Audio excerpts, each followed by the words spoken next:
आहे यांचा प्राप्त प्रसंगी निवडलेला अभंग विठाला प्राप्त प्रसंगी निवडलेला अभंग माझ्या देहूतील मालकांचा आहे। मालक या अभंगाद्वारे संतांचे उपकार प्रतिपादित करतात। या विश्वात सर्वात मोठे उपकार कोणाचे आहेत तर ती संतांचे आहेत। संतांचे उपकार ही फार मोलाची आहेत, मोठी आहेत। ही सांगणारी व्यक्ती श्रीमंत श्री जगद्गुरु तुकोबर आहेत। आपल्या भारतीय संस्कृतीमध्ये सर्व प्रणालीमध्ये वाक्य हे दमदार व्यक्तीचं ग्राह्य धरल्या जातं। शब्दावर त्या माणसाच्या महत्व दिल्या जातं। अशोकराव त्याचं कुठंतरी आगळं वेगळं स्थान असावं किंवा त्याचं कार्य तसं असावं, त्या व्यक्तीचं वजन असतं शब्दात। तुमच्या माझ्यातल्या एखाद्यानं किंवा गिरगावच्या बाळूनं म्हणावं संतांचे उपकार फार मोठे आहेत, लोक म्हणतील तू वेडा झालास, तुझ्या गोळ्या संपल्यात। संतांचे उपकार मोठे सांगणारी श्रीमंत श्री जगद्गुरु तुकोबर आहेत, त्यांचा फार मोठा दर्जा आहे।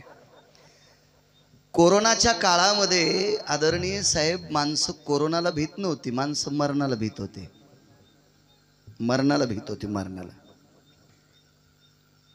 माऊली महाराज, चारझरीकर महाराज, मरण हे मृत्यू हा काळाच्या हातात तो दक्षिणेचा राजा यम आहे। आणि हा दक्षिणेचा राजा यम पंढरीतल्या मालकांनी आणि काशीतल्या मालकांनी कामाला लावलेला नौकर आहे, जगा काळ काय। आणि त्या यमाला सुद्धा तुकोबरायचं नाव ऐकल्याच्या नंतर थरकाप सुटतोय। तुकाराम तुकाराम नाम घेता कापेयम। याच्या पलीकडे सांगू का, आपल्याकडे फार पैसे जरी झाले असतील, याच्या पलीकडे सांगतो, काही लोकांना फार पैशाचा गर्व आहे। इतका गर्व इतका गर्व इतका गर्व, तरी तू सोमळ्या 4-2 माणसं कामाला लावू शकशील, 4-2 हजार माणसं कामाला लावू शकशील। यम कामाला लावायची कोणाची मायवेली? तुकोबरायची तर यम कामाला होता। तुकाराम तू काळ गुलाम सलाम तुकया घरी राबतशे। आणि नुसता आपल्याकडे सगळ्यांकडे नौकर आहेत, माझ्याकडे आहेत, पण माझ्याकडे असलेला नौकर मला नमस्कार करील यापेक्षा कशी बरं? काम करील तो पैशाच्या मोबदल्यात, पण नमस्कार करील। महाराज यम हा तुकोबरायकडनं एक नवा पैसा न घेता पडलेली सगळी कामं करायचा, पण अगोदर मुजरा करायचा। सलाम करी तुकया घरी राबतशे, हा त्यांचा दर्जा आहे। याच्या डोक्यावर पाय दिलाय, जगा काळ काय, ही व्याप्ती आहे। आणि त्यांचं वाक्य आहे की संतांचे अप्रतिम उपकार आहेत। मी सांगेल तुमच्या पुढे, तुम्ही जेवढा मला आशीर्वाद देताल मी तेवढा तुमच्या पुढे बोलण्याचा प्रयत्न करेल। मोठ्या श्रद्धेने, मोठ्या अट्टहासाने, मोठ्या असीम प्रयत्नाने, भावयुक्त अंतकरणाने चालत असलेलं हे शिवशक्ती गणेश मंडळ कितवं वर्ष आहे? 19वं वर्ष आहे। वा, 19 वर्षापासून सांस्कृतिक अत्यंत गोड वारसा जपलेलं शिवशक्ती गणेश मंडळ आहे। आणि मला असं वाटतं असंच जपा, पंढरीतला मालक आणि काशीतला मालक तुमच्यावर कृपा करील। समाजानं तुमच्यावर विश्वास टाकला, तुम्ही तरुण मंडळ आहेत म्हणून तुमचे घोडे डोंगरानं कोण्याही काट्या बोराट्यानं दामटू नका, हे विचारण्यासाठी दक्षिणेचा मालक आणि पंढरीतला मालक सज्ज आहे। याच्याकरता असं गोडवा ठेवून काम करा।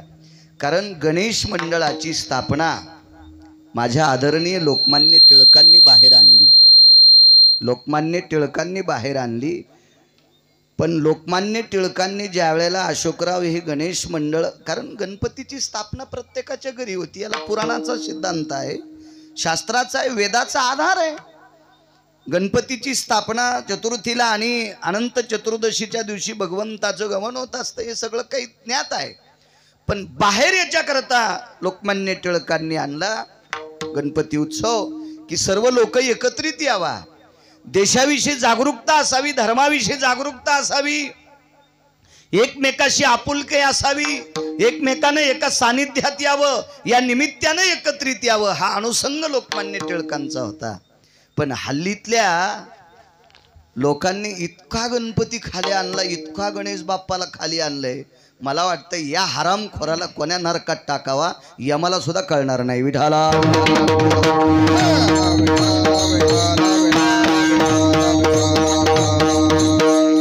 कीर्तनच ठेवा असा माझा आग्रह नाही.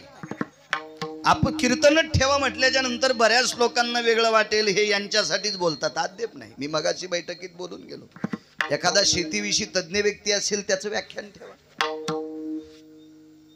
शैक्षणिक क्षेत्रात ज्याने साहेब उंच भरारी गाठली, विद्यार्थ्यांना मार्गदर्शन करणारा एखादा सुशिक्षित व्यक्ती आणा.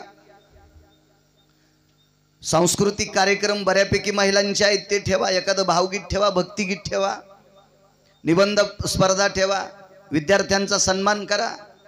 काल मी ज्या गणेश मंडळाकडे गेलो तिथे निबंध स्पर्धा होती. राजेशजी फड मोठं मंडळ आहे त्यांचं, त्यांनी विद्यार्थ्यांची स्पर्धा ठेवली, त्यांच्यात बक्षीस ठेवलं. कारण सांगतो तुम्हाला काय होतंय, थाप ही बैलाला सुद्धा आवडते, स्पर्श हा बैलाला सुद्धा आवडतो. लंगे ज्या वेळेला दिवसभर उभाटे आऊत हाणल्याच्या नंतर 5 वाजता बैलाचं जोतं काढताना बैलाचं नाव घेऊन जर पाठीवर थाप टाकली तर दिवसभर काम केल्याचा शिन माऊली त्या बैलाचा जातो आणि तो बैल शेपटीवरी करून आदरानं त्या शेतकऱ्याला सन्मान करतो. म्हणजे थाप ही बैलाला सुद्धा मान्य आहे. तसं एखाद्या विद्यार्थ्यांचं इथं जर शिबिर ठेवलं, त्याच्यात त्यांना जर पारितोषिक दिलं तर त्यांच्या पाठीवर थाप पडती आणि पुढे शिक्षणासाठी त्यांना उभारणी येते. अशी कार्यक्रम जर केली तर आपला महाराष्ट्राचं स्वर्ग बनायला कसल्याही प्रकारचा वेळ लागणार नाही आणि तुम्ही ते जोपासता. शिवशक्ती गणेश मंडळाला कोटी कोटी धन्यवाद देतो. विक्रमजी आप्पा असतील, बाळू काका असतील, राजे भाऊजी असतील, पलीकडचं नाव काय आहे त्यांचं, लखनजी असतील, या सगळ्यांना, यांच्या सानिध्यात असलेलं सर्व मंडळ, सगळ्यांची मला काही नाव पाठ नाहीत, मला माफ करा. सगळ्यांना धन्यवाद देतो. तुम्हा शिवशक्ती गणेश मंडळाच्या वतीनं आदरणीय मृदंग क्षेत्रातलं नाविन्यपूर्ण रत्न माऊली महाराज खोटे, तसं आडनाव जरी खोटे असतील तरी वागायला खरे आहेत, त्या माऊली महाराजांनाही धन्यवाद. वयोवृद्ध तपोवृद्ध माझ्यावर गेल्या 15-16 वर्षापासनं या परिसरात असल्यावर कीर्तनाला येतात. आदरणीय वयोवृद्ध माऊली महाराज आहेत, त्यांना सुद्धा धन्यवाद प्रणाम. तसेच आदरणीय या परिसरातलं मला वाटतं वडवणीतलं एकही कीर्तन तुम्ही चारजरीकर महाराज सोडलं नाही. गाव जरी चारजरी असेल पण यांच्या गावाला मारुतीरायाचं अधिष्ठान साहेब इतकं मोठं जाज्वल्य आहे. त्या जाज्वल्य मारुतीरायाच्या गावचे आमचे चारजरीकर महाराज आहेत, त्यांनाही धन्यवाद प्रणाम करतो. आदरणीय आमचे देवा आहेत, ग्रामजोशी आहेत, गुरूंना सुद्धा धन्यवाद. आमच्या देवळाचे सुद्धा गुरु आहेत, कुठे बसलेत मला काही कल्पना नाही, आलेवर इथं बरं होईल, त्यांना सुद्धा धन्यवाद. आदरणीय साहेबांना धन्यवाद. पत्रकार अशोकराव आहेत, पत्रकारजी लंगे साहेब आहेत, त्यांना सुद्धा अशोकराव तुम्हाला सुद्धा धन्यवाद देतो. उपस्थित सर्वांना, माय मावल्या असतील, सत्पुरुष असतील, सर्वांना धन्यवाद देतो. साऊंड सिस्टीमवाल्याला धन्यवाद. आमचे दोन्ही उत्कृष्ट गायनाचार्य आहेत, महाराजांच्या संस्थेचे विद्यार्थी आहेत, त्या सर्वांना धन्यवाद देतो आणि माझ्या अभंगावर येतो. विठाला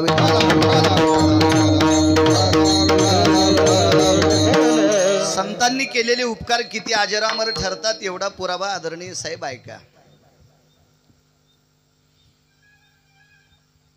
या भारत देशावर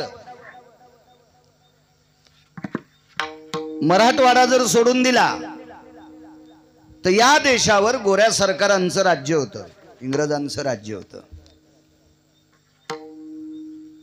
एक दिवस असा होता भारतीय संस्कृतीतला अनन्य साधारण महत्वाचा दिवस, 3.5 मुहूर्तापैकी एक तो दिवस आहे. तो दिवस आहे अक्षय तृतीयेचा. काय सांगू आता संतांचे उपकार, याच्यावर बोलते किती उपकार आहेत संतांचे. भारतीय संस्कृतीतील अनन्य साधारण महत्व असलेला दिवस, 3.5 मुहूर्तापैकी एक परमपावन दिवस, तो दिवस म्हणजे अक्षय तृतीयेचा दिवस आहे. त्या दिवशी एक सभा झाली. त्या सभेतले मुख्य वक्ते लोकमान्य टिळक होते, ज्यांनी गणेश बाप्पांची एवढी मोठी लौकिकता देशभर वाढवली. आता तुम्ही आम्ही कसं घेता ते ज्यानं त्यानं ठरवायचं. त्यांची अपेक्षा नव्हती, त्यांची इच्छा नव्हती असे गणपतीचे उत्सव व्हावे. कोण्या पद्धतीने व्हावे, कशी व्हावी, त्यांची वेगळी अपेक्षा होती. त्या सभेतले ते मुख्य वक्ता आहेत. त्या सभेला काही इंग्रज अधिकारी सुद्धा होते आणि लोकमान्य टिळकांच्या मुखारविंदातून अक्षय तृतीयेच्या दिवशी एक वाक्य पडलं, स्वराज्य हा माझा जन्मसिद्ध हक्क आहे. इथपर्यंत गोऱ्या सरकारांना काही वेगळं नाही वाटलं. ठीक आहे म्हणे, ज्याच्या त्याच्या स्वराज्यावर ज्याचा हक्क असतो त्याबद्दल काही दुमत नाही, आणि तो मी मिळवणारच. अक्षय तृतीयेच्या दिवशी मुखारविंदातून वाक्य पडलं आणि लोकमान्य टिळकांना बेड्या पडल्या. एका कारागृहात डांबून ठेवलं. त्या सभेमध्ये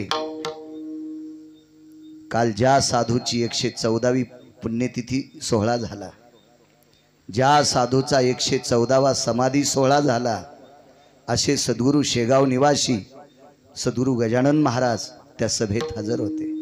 संतांची कृपा किती मोठी असते बघा. आणि लोकमान्य टिळकांना ज्या वेळेला बेड्या घातल्या त्यावेळेला सद्गुरू गजानन महाराजांना दुःख वाटलं. देशासाठी स्वातंत्र्याची अपेक्षा ठेवणारा व्यक्ती,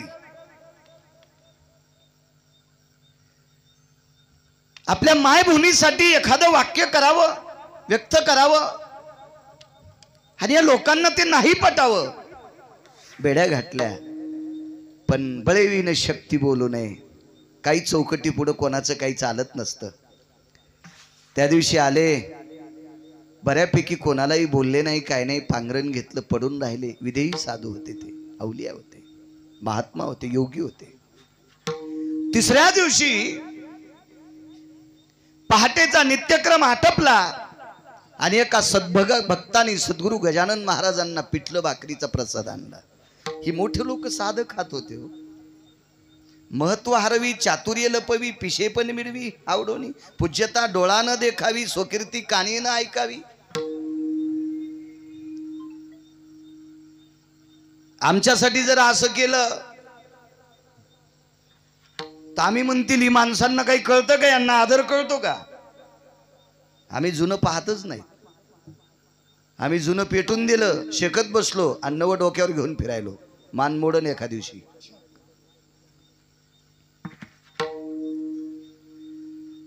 आणि तिसऱ्या दिवशी सद्गुरू गजानन महाराजांनी त्या पिठलं भाकरीतली एक सत्कोर भाकरी, त्याच्यावर ते पिठलं ठेवलं. एका पंत्रवाळीमध्ये ते गुंडाळलं आणि एका सेवकाला सांगितलं, जा रे, हे आदरणीय लोकमान्य टिळकांना हा प्रसाद नेऊन दे. आणि त्या भाकरीमध्ये साहेब एक चिठ्ठी लिहून दिली. लोकमान्य टिळकांना कारागृहात तो प्रसाद दिला.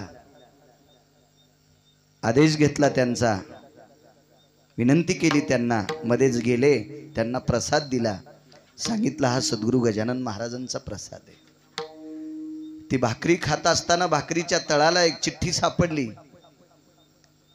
त्या चिठ्ठीवर असं लिहिलं होतं, गंगाधर, अरे गंगाधर, देशासाठी तुला तळमळ आहे,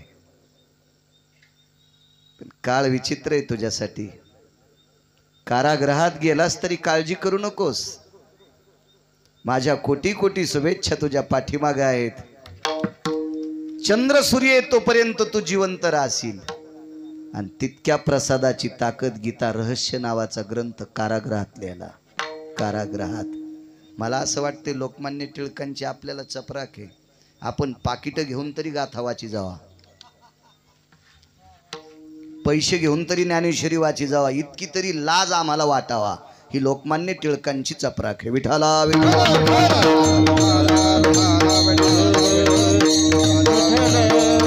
चंद्र सूर्य तोपर्यंत अजर अमर राहशील. महाराज जाऊन किती काळ झालाय, आजही ती गीता चमकत आहे, आजही तो प्रकाश कायम आहे. याचं एकमेव कारण एका संतांनी केलेली त्यांच्यावरची कृपा. म्हणून मालक पहिल्या कडव्यात म्हणतात, काय सांगू संतांचे उपकार, काय सांगू संतांचे उपकार, काय सांगू संतांचे उपकार,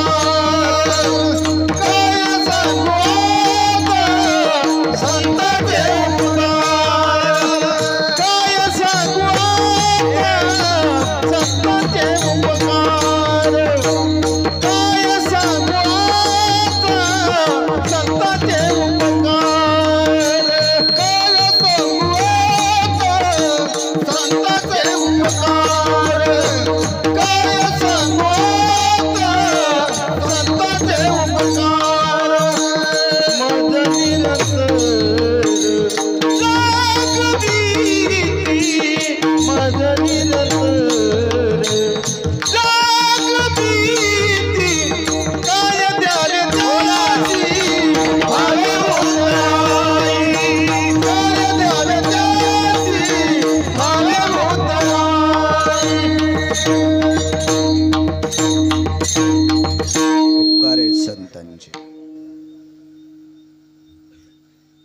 संतांचे उपकार किती मोठे आहेत लक्षात घ्या.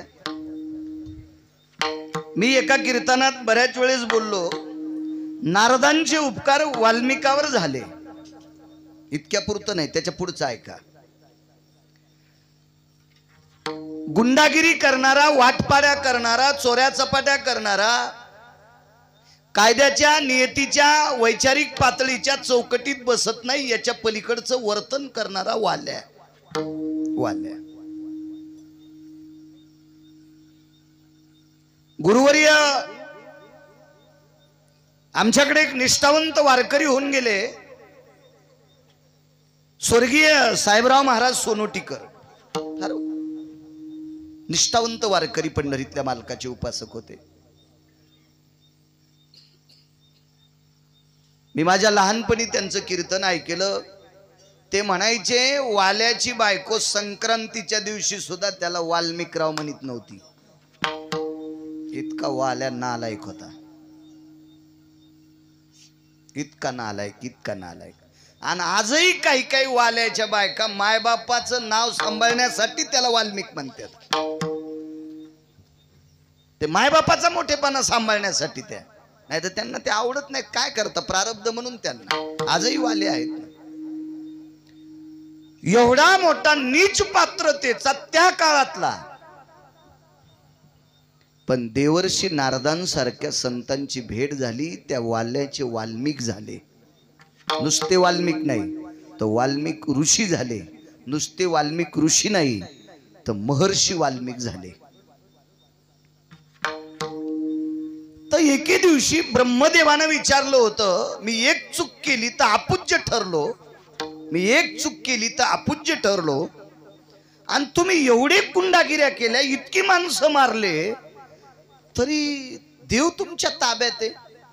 केले रामायण रामादी, देव तुमच्या ताब्यात आहे. तर महर्षी वाल्मिकांच्या मुखारविंदातून वाक्य पडलं, देवर्षी नारदांची कृपा आहे, त्यांचे उपकार आहे. काय सांगू आता, इतक्यात न काय ऐकू. महर्षी वाल्मिक झाल्याच्या नंतर वाल्मिक हे मारुतीरायांची भेट प्रभास क्षेत्रावर घेतली.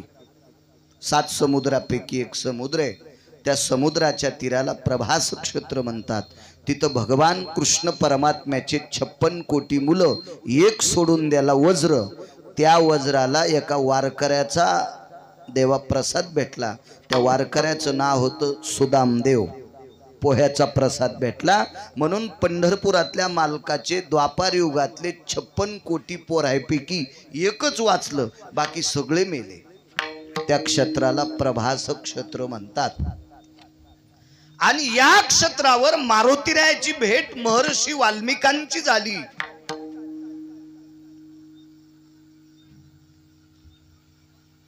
महर्षी वाल्मिकांनी मारुतीरायाच्या चरणावर दंडवत घातला. काय सांगू आता, संतांचे उपकार सांगते. दंडवत घातला. मारुतीरायानं सुद्धा त्यांना प्रणाम केला. आणि महर्षी वाल्मिकांनी मारुतीरायाला सांगितलं, थोडासा करा ना आवाज, करा. वाल्मिकांनी सांगितलं, मारुतीराय, मी तुमच्या भेटी करता याच्या करता आलोय. मी मर्यादा पुरुषोत्तम प्रभू रामचंद्रांचं चरित्र लिहिले, रामायण लिहिले. मारुतीरायानं सांगितलं, महर्षी वाल्मिक, तुम्ही मर्यादा पुरुषोत्तम प्रभू रामचंद्र माझ्या मालकांचं, माझ्या स्वामीचं चरित्र लिहिलंय? होय. वा वा वा, दाखवा मला. मारुतीरायाला महर्षी वाल्मिकांनी सांगितलं, कपड्यात बांधलेले भगव्या वस्त्रामध्ये हे रामचरित्र आहे. मारुतीरायानं ते तसंच हृदयाला लावलं, डोक्यावर घेतलं, थोडा वेळ नाचले. एक जण म्हणे, मारुतीरायानं वाचिलच नाही, हृदयाला कसं लावलं? नाव रामप्रभूचं घेतलंय. रामागड्याची आवडी मोठी, अत्यंत आवड आहे. आणि महर्षी वाल्मिकांनी आणलेला ग्रंथ, महर्षी वाल्मिक साधू आहेत. मारुतीरायानं नालायकाच्या तोंडातून पण रामायण ऐकलं. त्याचं नाव काय होतं? कालनेमी. चांगला होता का तो? नाही. खोटा महाराज होता का नाही? हो. इतका नालायक, इतका नालायक. त्याचा नालायकपणा मोजण्यासाठी विधात्याकडे तराजू नाही, इतका नालायक महाराजाच्या रूपातला व्यक्ती. हो, मग अशा महाराजाच्या रूपात असलेल्यांपासून तुम्ही पण सावधान. आपल्या संप्रदायात पक्वात फारच छान वाजिता येतो म्हणजे खूपच महत्व आहे असं नाही, फारच गाता येतं म्हणजे असं काही महत्व नाही. सिनेमा सृष्टीतल्या लोकांना आपल्यापेक्षा जास्त गाता येते, जागतिक लेवलला गाजले, ऑस्कर पुरस्कार भेटले, आपल्याला तर अजून कवडीचे पुरस्कार नाही, म्हणजे आपण त्या दर्जाचे नाहीत असं समजायचं. फारच कीर्तन करता येतं म्हणजे गिरगावचा बाळ्या फारच शहाणा आहे असंही नाही. आपल्या संप्रदायात सगळ्यात मोठी किंमत आहे आचरणाला. विठाला विठाला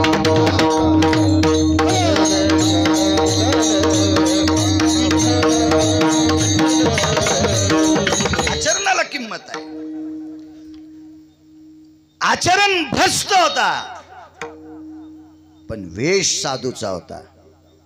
आणि एका सरोवरावर मारुतीरायला रामचरित्र सांगत होता. पण मारुतीराय सुज्ञ श्रोता होते.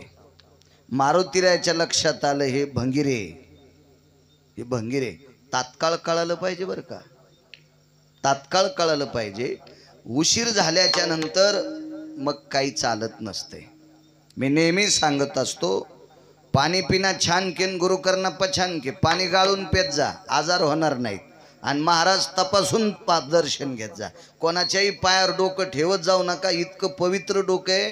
पंढरपुरातल्या मालकानं मनुष्य देहीचे ज्ञाने सच्चिदानंद पदवी घेणे एवढा अधिकार नारायणे कृपावलोकने दिधला. इतकं आपला पावरबाज बिंदू हे कोण्या नालायकाच्या पायावर ठेवायचं नाही. हल्ली काय प्रकार झालाय, ज्या महाराजाकडे जास्त पैसे तो महाराज लय मोठा, हरामखोरा, तुला त्याला नरकात कोण्या टाकाव यमाल कळणार नाही. भडवा कुठला विढाला. पैशानं कुठं महाराज मोठा असतोय? अद्याप नाही. पैशाचा जर विचार केला तर नामदेवरायच्या घरी झोपडं होतं, केळीवरी नारळी घर चंद्रमोळी जाणत शियाळी नामयाची. पैशाचा जर विचार केला तर संत रविदास महाराज या पोटाची खळगी भरण्यासाठी बुट चप्पल शिवत होते, तरी काशीतल्या मालकांनी त्यांना कंगन दिले. नियत तेरी अच्छी है तो किस्मत तेरी दासी है, कर्म तेरा अच्छा है तो घर में मथुरा काशी है. काय संबंध आहे त्याचा? पैशाचा जर विचार केला तर संत कबीर मोमिनाच्या कुळात जन्माला आले, मुस्लिमाच्या कुळात जन्माला आले. आनंद आश्रमावर या ईदभर पोटाची खळगी भरण्यासाठी कबीरानं कपडे विणले, तरी त्यांनी विणलेला कपडा राम राम म्हणत होता. जगाचा बाप त्यांना कपडे विणू लागत होता. पैसे कुठे होते यांच्याकडं? अहो, 1-4 वारकरी जीव घालण्यासाठी कबीराच्या पत्नीला स्वतःचं शरीर 2 तासाकरता इकावं लागलं. पंढरपुरातल्या मालकानं ती लाच सांभाळली. हा भाग सोडून द्या, वारकरी जीव घालण्यासाठी स्वतःच्या पत्नीला शरीर इकावं लागतंय. इतक्या परिस्थितीतली माणसं, चंद्र सूर्य आज तोपर्यंत त्यांचं गाथ्यात नाव आहे, आपलं कुठंच नाही. असू द्या ना आपल्याकडे पैसे, कारण पैशानं संप्रदायात किंमत नाही, संप्रदायात आचरणाला किंमत आहे. विठाला. कारण पैसा आदला हा प्रारब्धाचा भाग आहे, प्रारब्धाचा भाग आहे. मी शेती चांगली करत असतो. आता यावर्षी ठरवले 2 बैल घ्यायचे, पुन्हा बैल 4 पायाचे घ्यायचे ठरलं.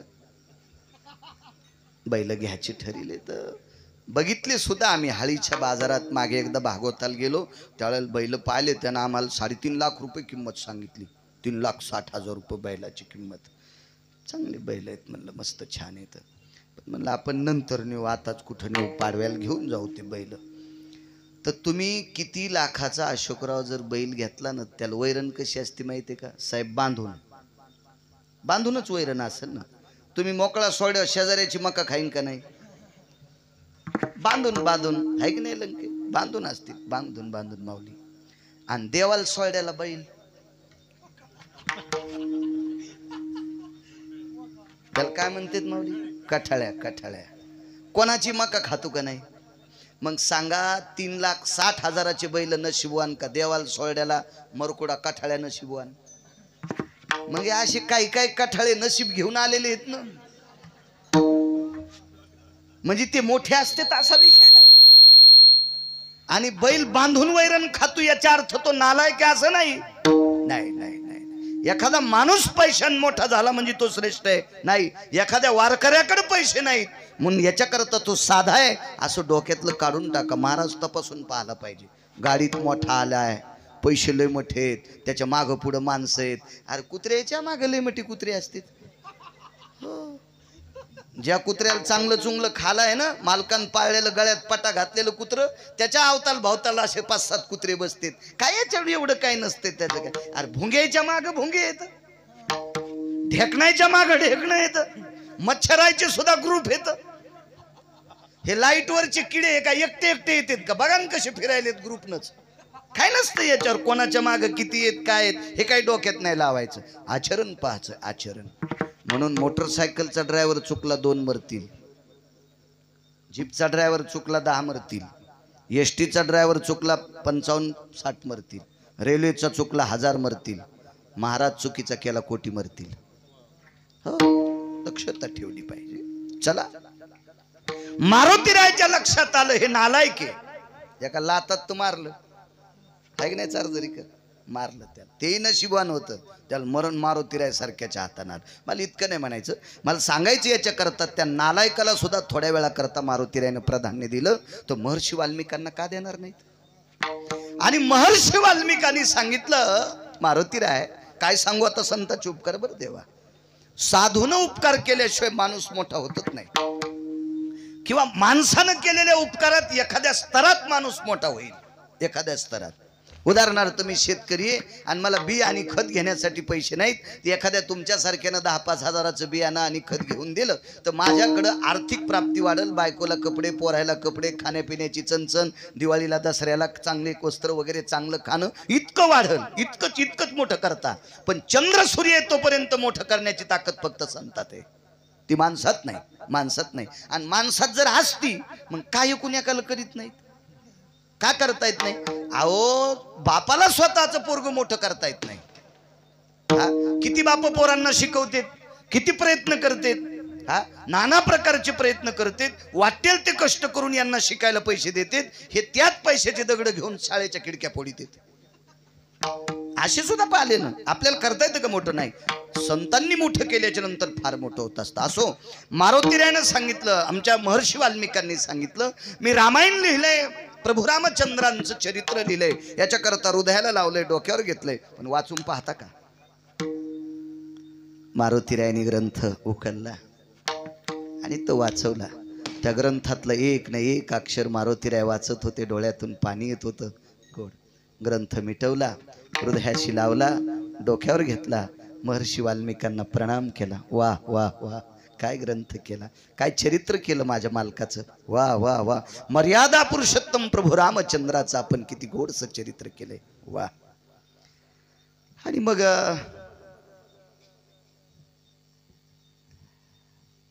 निघायची वेळ झाली, निघायची वेळ झाली.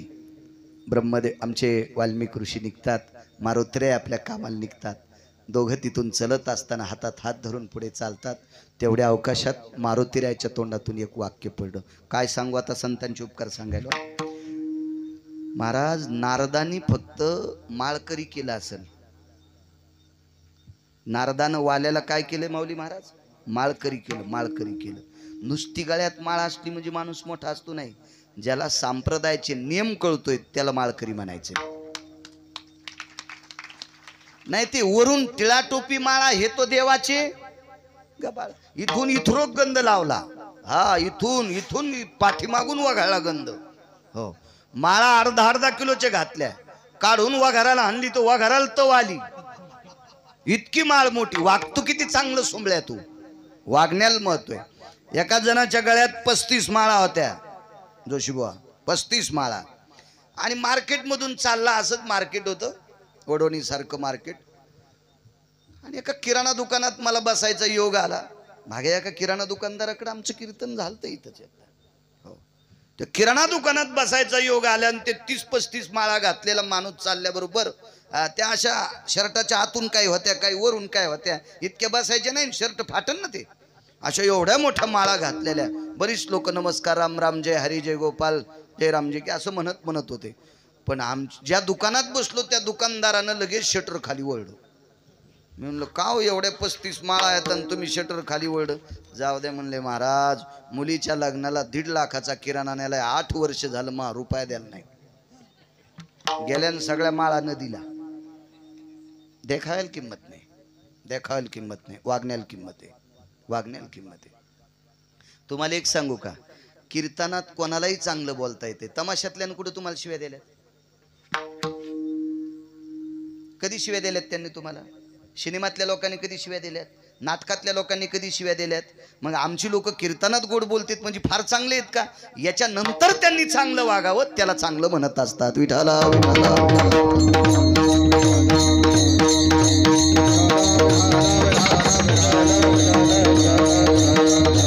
बरोबर. एखादा महाराज फार गोड बोलतो याच्याकरता तो फार श्रेष्ठ आहे असं नाही. त्याचं बाहेरचं वागणं किती गोड आहे हा महत्वाचा भाग आहे. बऱ्याच गोष्टी सांभाळता येतात, त्याला संप्रदायात प्रवेश असतो. चांगल्या प्रतीचा गायक आहे, तंबाखू खातो, अवघड आहे ना? आहे का नाही अवघड? उत्कृष्ट कीर्तनकार आहे हो, पण भजन बंद करून स्टेजच्या मागे बिडी वाढायला जातो. स्टेजच पेटलं त्याच्या बिडीनं. आणि त्याच्या पाया पडून जर तुम्ही त्याला पैसे देत असाल तर तुमचंच पाप 10 पिढ्याचं उतू आलंय. विठाला विठाला. एक सांगू का, चुका करणाऱ्यापेक्षा चुका करणाऱ्यांच्या चुका धाकणारी 1 नंबरची हरामखोर असतात. कायद्याची चौकट आहे की नाही साहेब? चोराला चोरच म्हणावं लागेल की नाही तुमच्याकडे? मग त्याच्या गळ्यात 15 जरी माळे असतील आणि रातच्या जरी एखाद्याचं शटर उघडा असतील, तुम्ही त्याच्या माळा थोड्याच पाहता, त्याचा गुन्हा पाहता, तो दुकानाचं शटर तोडस. नियम आहे, चौकट आहे. गुन्हेगारापेक्षा गुन्हा झाकणारी माणसं सर्वात नालायक असतात. एका बाईनं आम्हाला चहा घ्यायला घरी बोलवलं. म्हणलं बाई मी काही चहा नकोय. म्हणलं नकोय. दूध घ्या. म्हणलं मी काय बोक्या नाही, मी काय दूध पेत नाही. नको म्हणलं बाई दूध नकोय. म्हणलं मला नकोय दूध. ते म्हणले महाराज तुम्हाला यावंच लागेल. म्हणलं बरं येतो. एवढ्या वेळात भागवत कथा सुरू होती, येतो तुमच्याकडे. एक महाराज आपल्याकडे यायलेत म्हणल्यावर त्या बाईनं दारात रांगोळी काढली. रोजही काढत असेल बिचारी, पण आज विशेष काढली. पण ती रांगोळी काढून आतमध्ये गेली आणि एका कुत्र्यानं त्या रांगोळीवर घाण केली. कुत्र्याला कळत असतं काय? पशु काय पाप पुण्य जाणीती, उत्तम मध्यम भोग भोगीती, काय पशुला कळतंय? आणि कुत्र्यानं त्या रांगोळीवर घाण केल्याबरोबर मी येणार असं त्या बाईला कळालं. बाहेर आल्यावर पाहिली रांगोळी. ती बाई शेजारणीला भांडत होती. तुझं कुत्रं का मोकळं सोडत? ती म्हणली बाई रस्त्यानं कुत्रे 100 पळायलेत, मी जरी मोकळं सोडलं तर माझ्या कुत्र्यानं तुझ्या रांगोळीवर घाण केली, त्याच्यावर नाव आहे का? ती फार शहाणी होती. त्या दोघी इतक्या शहाण्या होत्या, दोघी नवऱ्याला रस्त्यात शिव्या देत होत्या. इतक्या नालायक होत्या त्या. या मला घरी चहा घ्यायला बोललं म्हणजे फारच श्रेष्ठ आहे असं काय नसतंय. मी नाही मानित. काही बायका महादेवाला कोरडच होऊ देण्यात इतकं पाणी टाकायल्यात, इतकं पाणी टाकायल्यात, त्याला सर्दी होणी म्हणजे बरं आहे. म्हणजे ही फार शहाणी असं नाही. काही बायका लाखानं मंजुळा पांडुरंगाला वाहल्यात, फारच शहाणी आहे का? नाही. जी आपल्या मालकाला मानती ती शहाणी आहे, ती पवित्र आहे, ती पवित्र आहे, ती पवित्र आहे.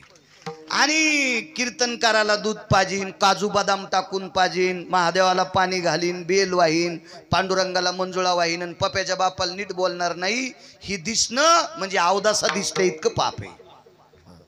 मी काय तुम्हाला उच्छेदून बोलत नाही, मी पुरावा सांगतोय. मी काय शिव तुम्हाला काय, माझं काय घराला घर आहे का दाराला दार आहे, तुमचं माझं काय संबंध आहे? मी यावर सांगतोय, अध्यात्मातला यावर सांगतोय. देखाव्याला किंमत नाही. एखादा मुलगा एखाद्या महाराजाच्या चपला उचलीत असेल. एक पोरग माझ्यासोबत 1.5 महिना राहिलं, गळ्यात माळाही होती त्याच्या. मी भंगेऱ्याला कशाला ठेवू? मग ते सोबत राहिलं. 1.5 महिन्याच्या नंतर कळालं हे मायबापाला बोलत नाही. मी त्याला सांगितलं बापू तू गाडीतून उतरून घरी जाय. काय झालं? तुझ्या पापानं मी एकदा वाचलोय आणि तुझ्या पापानं पुन्हा एखाद्या वेळेस पुलाखाली गाडी जाईल म्हणून मला बसून कीर्तन करावं लागेल. तू मायबापाला बोलत नाहीस, आमच्या चपलान बुटं काही तू उचलू नको, तुझ्यासारखा पापी नंबर 1चा तूच. जो मुलगा आई वडिलाला मानित नाही तो बिना चप्पलचा जरी पंढरपूरला गेला किंवा चंद्रभागा उकरून त्याला मधात जरी पुरलं तरी त्या हरामखोराला मोक्ष नाही.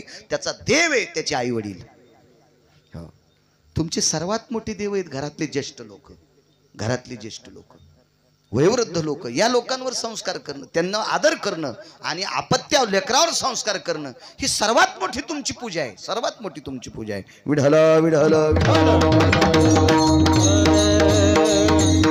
त्या बाईची तिचे भांडणं होत होते तेवढ्या अवकाशात तिचे मालक जरा हुशार होते. ते म्हणले अगं जाऊ दे ना, काय ताने, आता घाण झाली ना, महाराज इकून येते नाही तर इकून येते.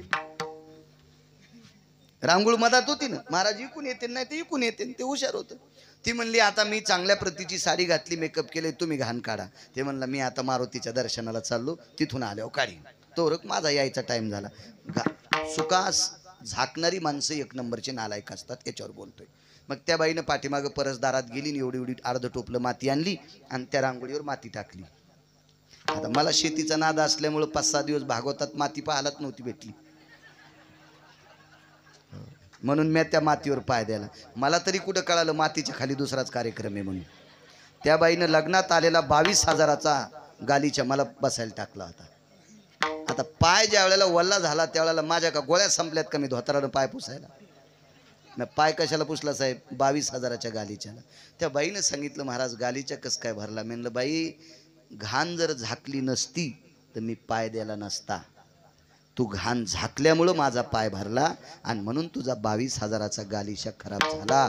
म्हणून चुका झाकणारी माणसं चुका करणाऱ्यापेक्षा जास्त नालायक असतात. विठाला चला, दोघं हाताला हात धरून चालतात. महर्षी वाल्मिक आणि मारुतीराय इथपर्यंत आलतो ना, दोघं जण चालतात. तेवढ्या अवकाशामध्ये महर्षी वाल्मिकांनी विचारलं ग्रंथ बरा वाटला. मारुतीरायनं सांगितलं महर्षी काय ग्रंथात विवेचन आहे, काय त्या अक्षरात माझा राम भरलेला आहे, माझे आईसाहेब भरलेले आहेत, माझे लखनलाल भरलेले आहेत, माझे भरत शत्रुघ्न भरलेले आहेत, माझं सर्व विश्व त्याच्यात भरलेलं आहे. याच्याकरता मी हृदयाला लावलेलं आहे, हृदयाला. पण मारुतीराय सहज म्हणले महर्षी वाल्मिक जी मी सुद्धा रामायण लिहिले, बघायला येता का. समुद्र 7 होते. प्रियव्रत नावाच्या रथात प्रियव्रत नावाचा राजा एका रथात बसला माऊली दादा, आणि तो रथ पृथ्वीवर भ्रमण करीत असताना ज्या ज्या दिशेला तो रथ गेला त्या त्या दिशेनं 7 समुद्राची निर्मिती झाली असं पुराण सांगते. तुम्हाला कितपत मानायचं ते तुम्ही तुमचं ठरवा, व्यक्ती स्वातंत्र्य, पण पुराण सांगते. त्याच्यापैकी 7 समुद्रापैकी एक समुद्र आहे, त्याला घृत समुद्र म्हणतात. आपल्याला सगळे शारोदक आहेत, आपल्याला सगळी समुद्र खारट आहेत, पण त्याला घृत समुद्र पुराणाचं नाव आहे. आणि त्या समुद्राच्या तीरावर काळ्या शालिमार दगडाच्या पाषाणावर आणि स्फटिकाच्या पाषाणावर शिळेवर जोशीबुवा रामायण लिहिलं मारुतीरायनं. महर्षी वाल्मिकांनी रामायण लिहिलं ते ध्वजपत्रावर. तुम्हाला ज्ञात असेल पूर्वीच्या काळात माझ्या लहानपणी तुमच्या तारुण्यामध्ये काशीतले कापडी यायचे आणि आपल्याला गोड ते अशी ती अशी गोड अशी प्रसादाची ती फुटाणी असायची, मुरमुरे असायची गोड, आणि ती त्या ध्वजपत्रावर टेकून आपल्याला प्रसाद द्यायचे. आणि त्यांचा एखादा फार फास भक्त असेल तर श्रद्धेनं लाखेचं लिंग द्यायचे. लाख माहिती आहे ना, लाख. पूर्वीच्या काळात मतदान पेट्या सील करायला लाखेचा उपयोग करायचे. सोनार हा मोठाले मनी आतमध्ये पॅक करायला लाखेचा उपयोग करत असतात. आणि याच लाखेचा महाल लाक्षा जोर सुद्धा ते लाक्षाग्रह सुद्धा याच लाखेच बऱ्याच ठिकाणी लाखेचा उपयोग करतो. एवढे 2-3 पुरावे ऐकले तेवढे पुरे माना. आणि मग ते ध्वजपत्रावर ते विशिष्ट प्रकारच्या झाडाची साल आहे, त्याच्यावर रामायण लिहिलं. पण मारुतीरायनं स्वतःच्या नखाने शालिमार दगड, काळा पाषाण, भगवान पांडुरंगाची प्रतिमा आणि भगवान शिवलिंग हे शक्यतो जास्तीत जास्त शालिमार दगडाचं असते, काळ्या पाषाणाचं असते. आणि त्या पाषाणावर रामायण लिहिलं नखानं कोरून. काही स्फटिकाची दगडं होती, स्फटिकाच्या शिळा, त्याच्यावर रामायण लिहिलं. आणि खूप दिवसापासनं समुद्राच्या तीरावर वेली वाहड्या, ती पाषाणं, ती शिळा ती अशी झाकून गेली वेलीनं. त्याच्यावर काय नाना प्रकारच्या वृक्षाच्या फांद्या असतील, पाना असेल, सगळे पडलेले आहेत. आणि महर्षी वाल्मिकांनी विचारलं कुठे आहे तुमचं रामायण. मारुतीरायन शेपटीला आदेश दिल्याबरोबर वारं सुटलं. सगळ्या त्या वेली वगैरे, काळी कचरा, धूळ वगैरे त्या साफ झाल्या. आणि सांगितलं आता तुम्ही वाचा, हे वाचा वाचा वाचा. कुठली गोष्ट दोघात करायची नाही. म्हणून आपल्या संस्कृतीत साक्षीदाराला किंमत आहे. तुम्ही बी एखाद्या स्पॉटवर पंचनामा करायला गेल्यावर त्याच्यावर दुसऱ्यांच्या सह्या घेतच आहे, कारण आपल्याकडे दोघांनी केलेल्या गोष्टीला किंमत नसती, कोणीतरी एखादा साक्षीदार पाहिजे. हो, तिथं 8 डोळ्याची व्यक्ती, सत्यलोकातले मालक, हाडा मासाचा एक गोडसा कुंभार, विधाता ब्रह्मदेव आमंत्रित केले. आणि ब्रह्मदेव 8 डोळ्यानं ते रामायण वाचत होते. महर्षी वाल्मिक ते रामायण वाचत होते. हे सगळं वाचन झाल्याच्या नंतर महर्षी वाल्मिकाच्या लक्षात आलं, मारुतीरायनं लिहिलेल्या रामायणाच्या पुढे आपलं रामायण एका तिळा इतकं सुद्धा मोठं नाही. चला लवकर, पटकन पटकन चला, व्हा बाहेर. विठला विठला विठला.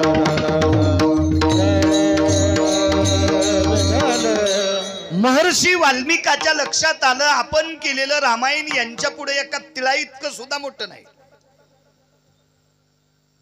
मारुतीरायनं आपण लिहिलेलं रामायण हृदयाला लावून नाचले, आपण लिहिलेला रामायणाचा ग्रंथ डोक्यावर घेऊन नाचले. पण मारुतीरायचं रामायण ज्या वेळेला लोक वाचतील त्यावेळेला मी केलेल्या रामायणाकडे कुठे माऊली कोणी पाहणार नाही, असं महर्षी वाल्मिकांच्या लक्षात आलं. पुढे चालत असताना मारुतीरायनं सहज विचारलं, निघता? हो. काय देऊ आपल्याला, काय देऊ? याच्यातला एक बदल सांगतो. वाल्मिक ऋषी काही वेळ का असना पण संसारिक होते, आणि मारुतीरायाकडे तिळा इतका संसार नाही, निस्पृह साधू. 19 संन्याशापैकी 1 नंबरचा संन्याशी मारुतीराय. मारुतीरायाचे इंद्रिय त्यांच्या आईला आणि वडिलाला सुद्धा दिसले नाही साहेब.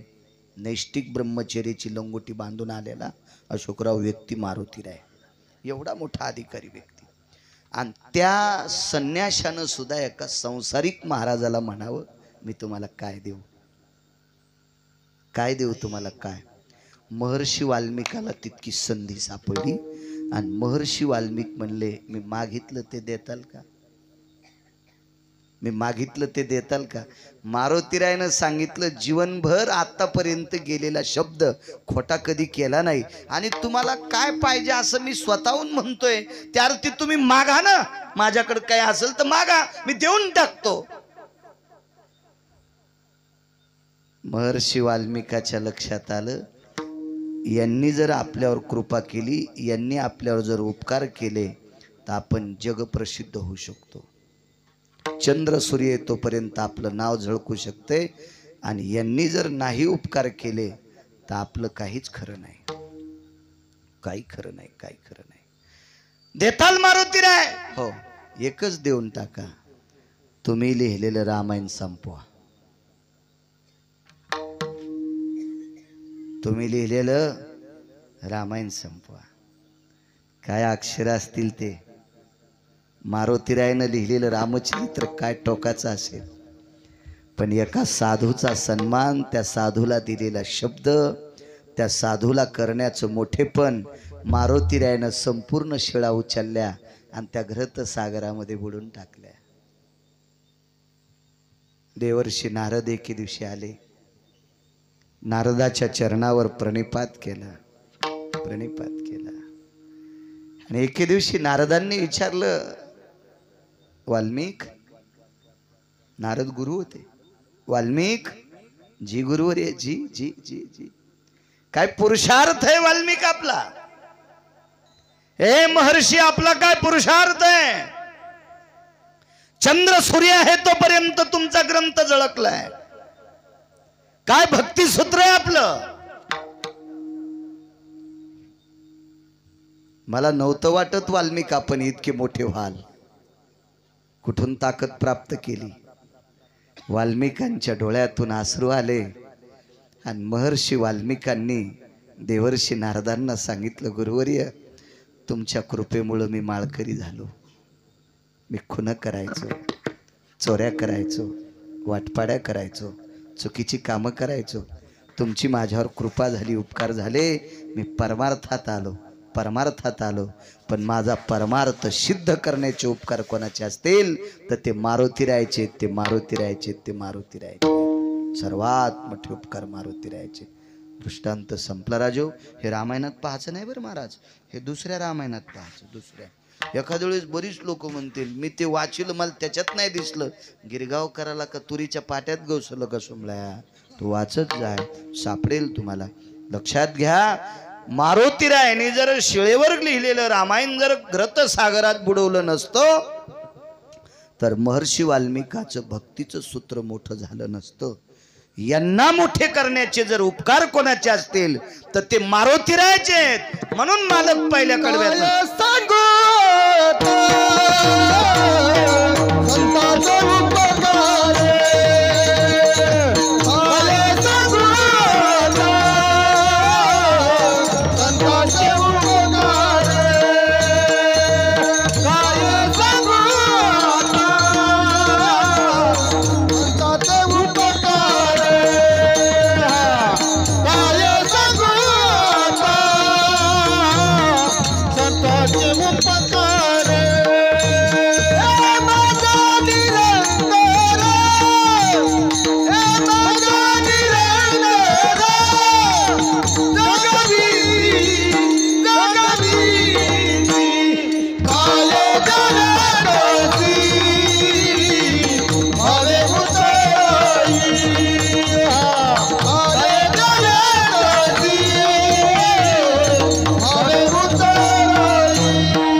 संतांनी मनात आणल्याच्या नंतर माणूस इतका मोठा होतो. हे संतांचे उपकार आहेत. एका घरी एक पाहुणा आला. माझ्या माईंनो, मुखामध्ये साखर ठेवणं, देखाव्याचा परमार्थ करणं हा नाही देवाला आवडत. देवाला कर्तव्याचा परमार्थ आवडतो. कर्तव्याचा. एका घरी एक पाहुणा आलेला आहे. काय सांगू आता संतांचे उपकार. पाहुणा आहे, पाहुणा आहे. तो पाहुणा फार मोठ्या श्रीमंत घरचा पाहुणा आहे, ज्याचा माल 6.5 क्विंटल सोन्याचे पैसे. आज किती येतील अशोकराव? मी 7वी पास आहे, त्याच्यामुळे मला गणित येत नाही. होय लंगे, गणित येत नाही मला. 6.5 क्विंटल सोन्याचे पैसे. माणिक शेटना हिशोब कळन तेवढा आहे का नाही. त्यांच्याकडे सोन्याचं दुकान आहे, त्याला कळ. आपण एकदा त्यांच्याकडे प्रसादाला गेलो, कारण ते सोन्याचे व्यापारी आहेत ना, त्यांना कळू शकतो तो हिसाब. 6.5 क्विंटल सोन्याचे आज रोजी जितके पैसे येतील तेवढ्या किमतीचं एक घर होतं त्याला झोपायला. आपण त्याला बेडरूम असंच म्हणतो ना. माझ्या लहानपणी शयन कक्ष, निद्राघर असं म्हणायचे. आता नवीन नवीन शब्द पडले ना. जेवायच्या घराला स्वयंपाकघर म्हणायचे, पाकगृह म्हणायचे. कोणी आलं तर उपाशी जात नव्हतं म्हणून स्वयंपाकघर, पाकगृह. आता 2च लोकांची किचकिच चलती म्हणून त्याला किचन घर म्हणतात. 2च तोंडन खिचडीन बोंड म्हणून त्याचं नाव किचन घर पडलं. दोघांचीच किचकिच, पप्याच मायन पप्याचा बाप. पुन्हा कोणालाच चिपट भाजत नाही तिथं. ते नाव पडत असतं वागणुकीन कर्तव्यानुसार. एवढ्या मोठ्या वैभवात राहणारा पाहुणा झोपड्यातल्या बहिणीकडे आला. बहीण राहत होती झोपड्यात. नातेही श्रीमंतीनं मोठे नसावा असं म्हणत नाही, असावा, पण नाते हे अंतकरणानं मोठे असावा हा सर्वात मोठा सिद्धांत आहे. पैसे कमी अधिक असतील हो एखाद्याकडं, 2 पैसा एकमेकाकडे कमी अधिक दाणे असतील त्याबद्दल काही विषय नाही. हृदयाची नाते असावी. हृदयाची नाते असावी. अशा गोष्टीनं जर नाते सांभाळले असते तर रानात काम करणाऱ्या एकही वर्ग न शिकणाऱ्या बँकेत पैसे उचलायला गेल्या खोटे माऊली अंगठा देणाऱ्या बापाला पोरग कलेक्टर जन्माला येतंय. मग बाप मूर्ख आहे का त्याचा? त्या कलेक्टरनं म्हणूनही माझा बाप नाही हा कसं म्हणता येईल त्या कलेक्टरला? असं म्हणत असेल तर त्या कलेक्टर सारखा हरामखोर जगात कोणी नसेल. तुझ्या बापाला अंगठा देता येत नाही पण त्याच्या आशीर्वादानं तू कलेक्टर झालास. हे नातं तर सांभाळावं लागेल. नातं सांभाळावं लागेल. असं काही नसतं. नाते ही पैशानं फार मोठ्या एखाद्या गोष्टीला मोठी असतात असं काही नाही. एवढ्या मोठ्या वैभवात राहणारा भाऊ झोपड्यात राहणाऱ्या बहिणीकडे आला. काय सांगू आता संतांची उपकार सांगतोय. तुम्हाला वेळेच्या पुढे एक मिनिटभर त्रास देणार नाही आणि वेळेच्या आधी एक सेकंदभर सोडणार नाही. आपल्या आपल्या वेळेत मापात पाप नसा. आणि दुसऱ्याच्या घरात कीर्तन आहे तरी ते करू द्या आलाय. कीर्तन कोणाच्या घरात आहे माहिती आहे का? पावसाच्या घरात आहे. हो, करू द्या आलाय. तो वरून राजा आहे. त्याची कृपा आहे का नाही? गणेश बाप्पांची कृपा आहे. कारण पाऊस पाडायचं गणपती बाप्पांच्या पप्पाच्या डोळ्यात आहे. तुम्ही पप्पा म्हणता म्हणून मी बी पप्पाच म्हणायला. हो, गणपती बाप्पांच्या बाबाच्या डोळ्यात पाऊस आहे. भगवान शिवजीचा जो एक शिल्लक डोळा आहे ना, डोकं एक असल्यावर त्रिनयन आणि 5 डोके असले की एकादश नयन. शिवजीला 5 डोके पंचानन म्हणतात आणि एक डोकं असताना त्रिनयन. योगी दिसतो विचित्र त्याला 3 नेत्र, चर्म वेगळे नाही वस्त्र, मनवी तुझा मित्र बाळा जो जो रे, कुलभूषणा निजबा नारायणा बाळा जो जो रे, योगी आलासी विश्रामा निजबा नारायणा बाळा जो जो रे. अशी पाळणे म्हणी जा. भंगिऱ्याने छापलेले पुस्तकातले पाळणे म्हणतात. झोपीत भेताड अंगावर पडन ना. काही पाळणे म्हणतात ते नालायकानं लिहिलेले गात्यातले पाळणे म्हणी जा. काही काही परवाला एका ठिकाणी शेतात कीर्तन, बाजूला महादेवाची पिंड, तिथे एक बाई बेल वाहू लागली. बेल वाया गेले ग बाई बाय. ते हे कोणीकडे सांगलं? तिकडच घसरून मेले. वाहून नाही जाचीच का पुरात? काही म्हणत असतात का असं कुठं? नालायकपणाचा कळत झाला तो अद्याप नाही. शास्त्र म्हणेल ते सांडावे, राज्य ही तृण मानावे. मगाशी विषय झालाय तरुणांचा विषय. जे पत्रकार अशोकराव सुद्धा बोलत होते. काय परंपरा कुठे चालली, काय चालली. मी त्यांना सांगितलं, या महाराष्ट्राच्या मातीमध्ये 4-2% लोकांकडं मर्यादेपेक्षा शिल्लक पैसे झाले म्हणून या हरामखोरानं मात्र करून टाकले. त्या भडव्यांनी, त्या नालायकांनी मात्र केले. मात्र आम्हाला सुद्धा एखाद्या जागेवर जोशीभाऊ एखादा माणूस म्हणतो, ते यजमान महाराज कीर्तन झकास करा, असं वाटतं तुझ्या बायकोची साडी नेसून नाचू का? हा, फक्त घोंगरच राहिलेत आता. कीर्तन हा झकास विषय असतो का हरामखोरा? कीर्तन हा बोधावर आरूढ विषय असतो. हो, कीर्तन ही कोणाच्या बापाची जहागिरी नाही. कीर्तन ही परंपरा भगवान गणेश गणपती बाप्पांचे बाबा भगवान शिवशंकराचा अधिकार आहे. एका जनार्दनी वैष्णव आणि शिरोमणी महादेव. तिथून पुढे ज्ञानोबाराय, तुकोबाराय, नामदेवराय, चोखोबाराय, नाथबाबा, सावता महाराज, शेना महाराज, गोरोबा काका, रविदास, मीराबाई, जनाबाई, मुक्ताबाई, सुखुबाई, कबीर महाराज, निवृत्तीदादा, सोपानदेव. या लोकांची जहागिरी, आमची नाही. आमची नाही. आम्हाला या लोकांची नावं घेतल्यावर 2 वेळेची भाकरी खायला चांगली भेटती. आम्ही जरा नीट बोललं पाहिजे. विठाला विठाला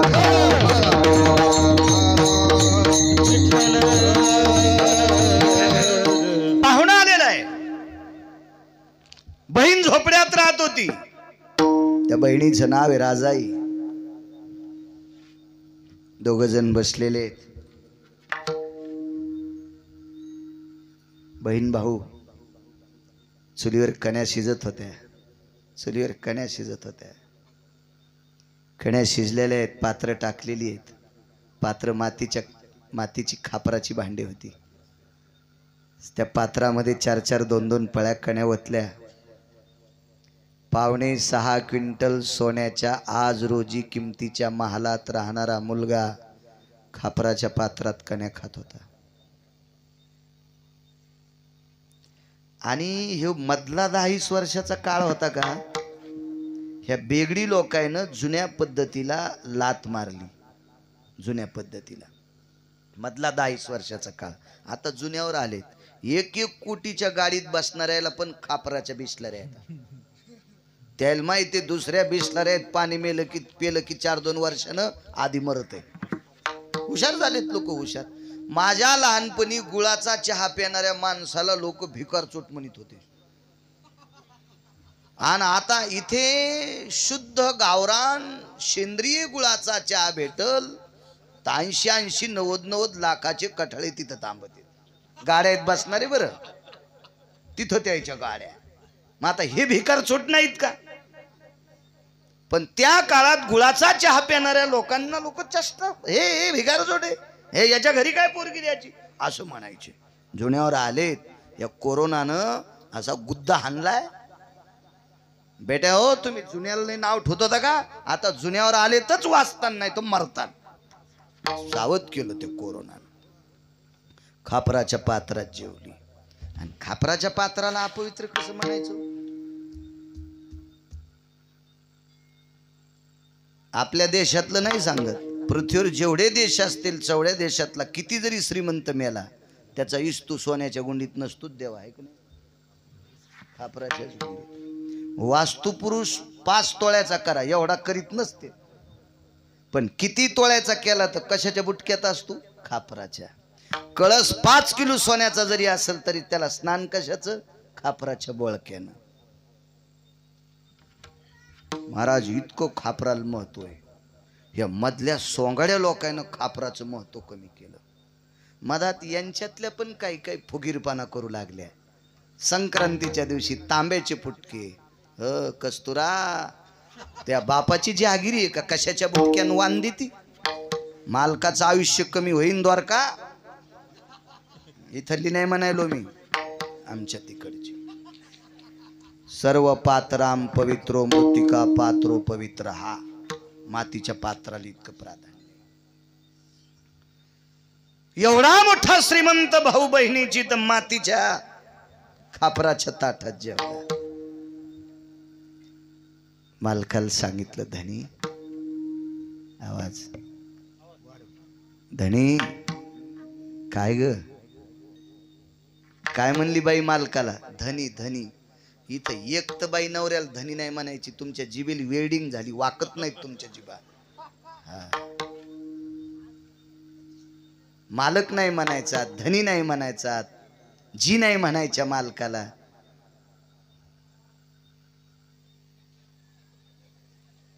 आणि महाराज घरी आल्यावर आंघोळ काढीन बाप्पा.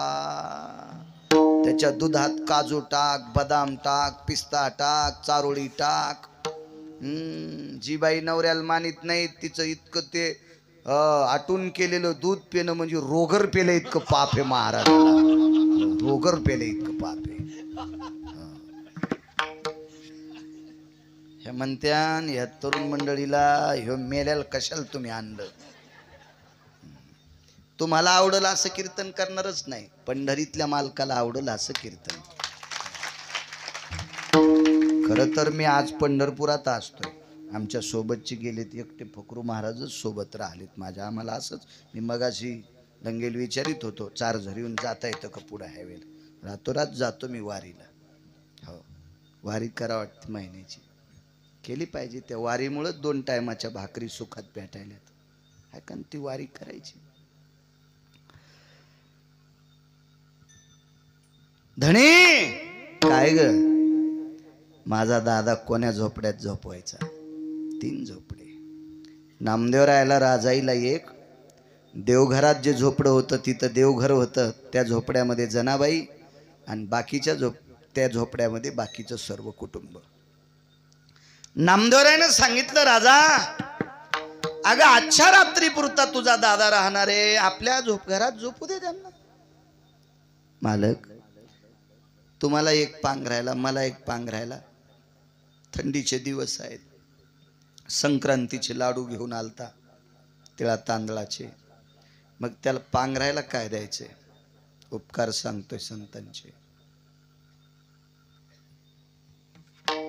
नामदेवरायने सांगितलं माझी गोदडी देऊन टाक. नाही पांघरणार. का? तुम्ही मोठे मेहुणे आहात. तुझी दे, मी मोठी बहीण आहे, माझंही पांघरणार नाही. नामदेवराय म्हणले आपल्या दोघांची गोदडी तो पांघरणार नाही, त्यार ते बाबाची आईची तर पांघरणारच नाही. हो म्हणे. करायचं काय? अंथरायला साळीचं तणस होतं. मी मोठे एक पूजनीय जैन साधू पाहिले. एक जैन साधू पाहिले. फार त्यांचा त्याग असतो. एका पूजनीय जैन साधूला वय झाल्याच्या नंतर आंथरण सतरंजी गालीच्या वगैरे काही नव्हतं, साळीचं तणस होतं. देवा वरच्या आपण तांदूळ काढून घेतो ना, तर खालचं जे काढ असतं का आपल्याकडे, त्याला तणस म्हणतात. ते थंडीच्या दिवसात ते तणस अंथरलेलं होतं. तणस ते त्यागाचं टोकाचं प्रतीक. जैन साधू म्हणजे टोकाचं प्रतीक आहे ते त्यागाचं. धगधगीत वैराग्य असतं त्यांचं. तर त्यांच्याकडे ते तणस पाहिलं आणि इकडे संप्रदायाच्या इतिहासात पुराणामध्ये नामदेवरायाकडे साळीच्या तणस असं विणून अंथरण केलेली होती. आणि ते 4 जण होती. कोणी आलं तर बसायला टाकायचं, पण पांघरायचं शिल्लक नव्हतं. ज्या घरचं दास्यत्व करणाऱ्या जनाबाई त्या घरात आल्या आणि राजाबाईला मालकीनबाई म्हणल्या. काय पद्धत होती बोलण्याची. मालकीनबाई, मालकीनबाई असं पाहिलं आणि राजाई म्हणाल्या काय ग जना? काय? मालकीनबाई तुमच्या दादाला पांघरायला माझी गोधडी देऊन टाका आजच्या दिवस. नामदेवरायची मान खाली होती, वरी उचलली मान आणि जनाबाईकडे बघितलं. जना विडीस की काय? काय सांगू आता, संतांचे उपकार सांगतोय. जना विडीस का ग तू? अगं थंडीचे दिवस आहेत, किती थंडी वाजेल तुला? तो तरुण आहे, त्याचं धकून घेऊ आम्ही. कस करायचं? तर तुझी गोधडी नकोय. जनाबाई नामदेवरायांना मालक म्हणायचं, मालक म्हणायचं, मालक. मी सांगतो म्हणून नका ऐकू.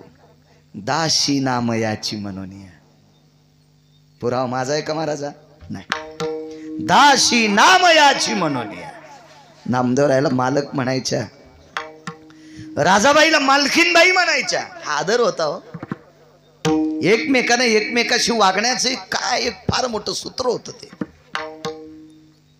मालकीनबाई, मालक मी भजन करत असताना काही पांघरण घेत नसते आणि भजन करताना मला थंडी वाजत नाही. मी आज उजडेपर्यंत भजन करील, पण माझी पांघरायची गोधडी मालकीनबाईच्या भावाला देऊ द्या. ठीक आहे म्हणले. साळीच्या तणसांचं अंथरून टाकलं. राजाबाईने जनाबाईच्या झोपड्यातली देवघरातली ती वाकळ ती गोधडी भावाला दिली. आणि राजाबाई सांगतात, ए दादा, ए दादा, ही आमच्या जनीची गोधडी आहे बरं, ही आमच्या जनीची गोधडी आहे.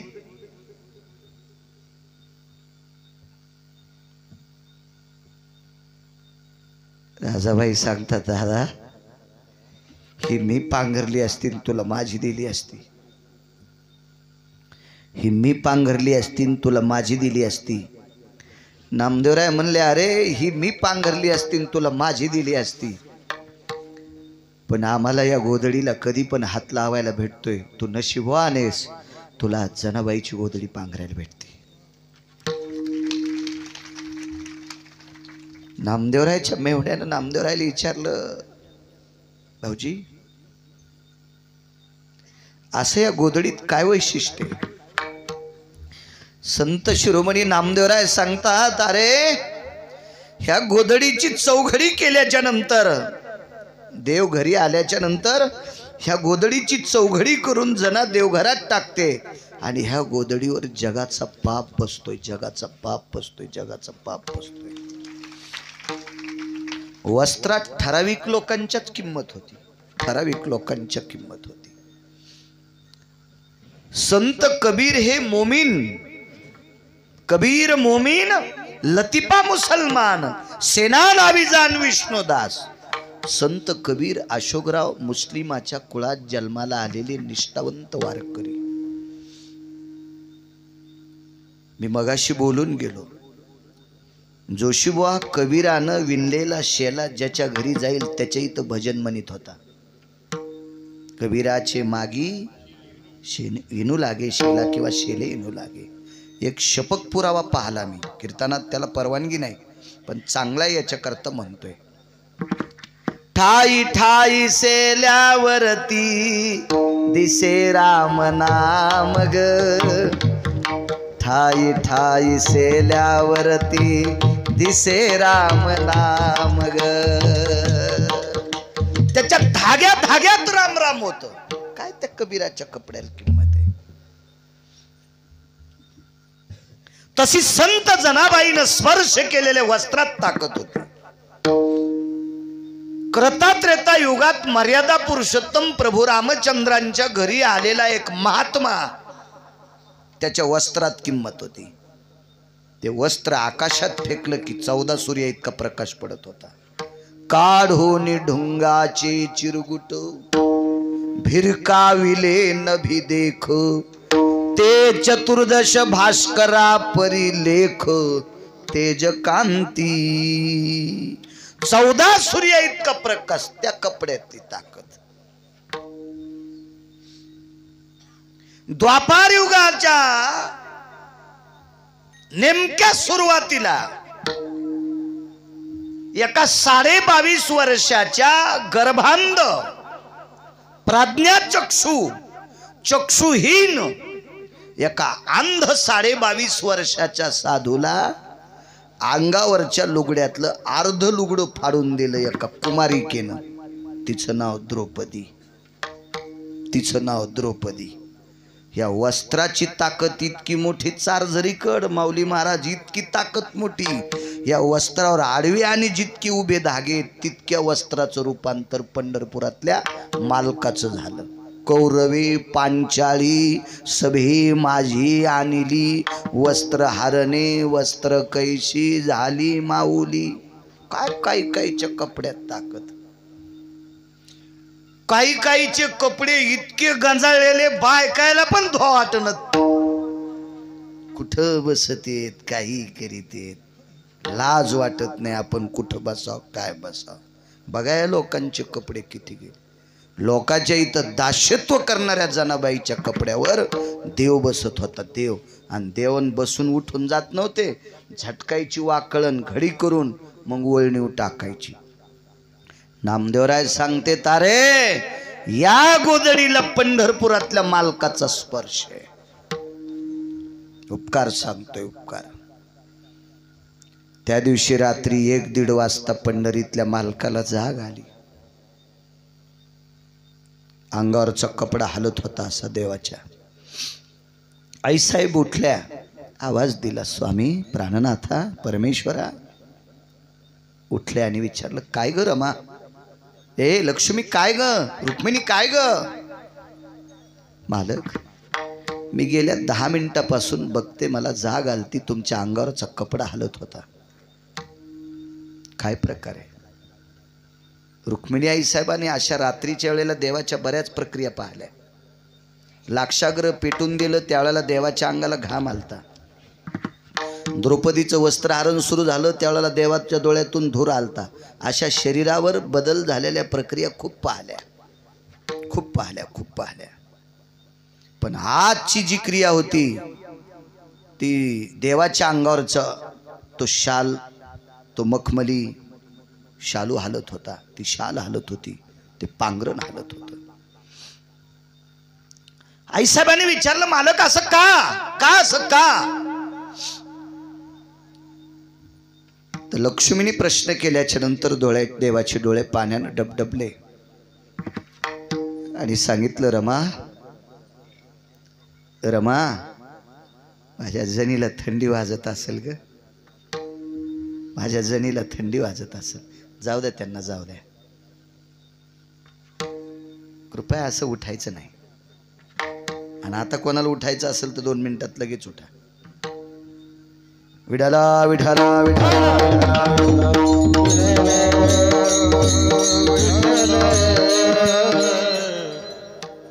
माझ्या जनीला थंडी वाजत असेल, काय करता मालक? रमा, शेजारती झाल्याच्या नंतर विद्वान भूदेवांनी शेजारतीचे मंत्र आटपल्याच्या नंतर मखमली शाल अशी तिथे ठेवत होते, मखमली शाल. आणि देवानं सांगितलं, रमा, माझ्या जनीची गोधडी राजाईच्या भावानं पांघरली. ते बी इतकं हुशार होतं, त्यानं पांघरली नाही. राजाई रात्री 1 वाजता उठल्यावर भावाला विचारलं, दादा थंडी वाजते, पांघरण का घेतलं नाही? त्यानं सांगितलं, ताई, ज्या गोधडीवर देव बसतो त्या गोधडीला पाय कशाला लावू, म्हणून रात्रभर छातीवर ठुलती. हे ज्याला कळतंय त्याला माणूस म्हणतात. मर्यादा लक्षात आल्या पाहिजे, मर्यादा लक्षात आल्या पाहिजे. मी ही जनीच्या अंगावर टाकू का ग? आई साहेबांना सांगितलं, मालक माझी आज्ञा घेऊ नका, मला विचारू नका. तुम्ही जोपर्यंत जनाला भेटायला जात नाही तोपर्यंत तुम्हाला तळमळ तुमची थांबत नाही. तुम्ही जाऊ शकता 1:30 पावणे 2 वाजता रात्री देवजनाबाईच्या झोपड्यात. मी शिकलो 7वी पर्यंतच, पुढे काय मी शाळेत गेलो नाही. नुसतं ॲडमिशन घेत गेलो. मला गुरुजी चांगले होते, मला म्हणायचे, ये रे बाळ्या परीक्षेला, ये परीक्षेला. पण आमचंही नशीब खोटं, काय करावं, पुढं शिकता नाही आलं. इथं बसलेले कोणी राहिले असतील तर शिका, शिक्षण वाघिणीचं दूध आहे, काळाची गरज आहे, शिका. आणि आजयला सांगते, आजी आहेत ना म्हाताऱ्या, सून स्वयंपाक करीत असताना तुम्ही नातवाचा डबा भरून देत जाणं. काय धनुरात होतो का तुम्हाला? हा, सून स्वयंपाक करताना पोरग त्याचे बुट हुडकीतं, पेन्सिल हुडकीतं, दप्तर हुडकीतं, आणि ही तुळशी येडे घाली ती. आणि त्या पोराची पेन्सिल घरी विसरली, पेपर कोराच गेला. ते म्हणले, महाराज माझा नातू पेपर कोराच गेला, कसं होईल? म्हणलं, काय नाही, म्हातारपणी तू या अंगावर ट्रॅक्टर घालणार आहे.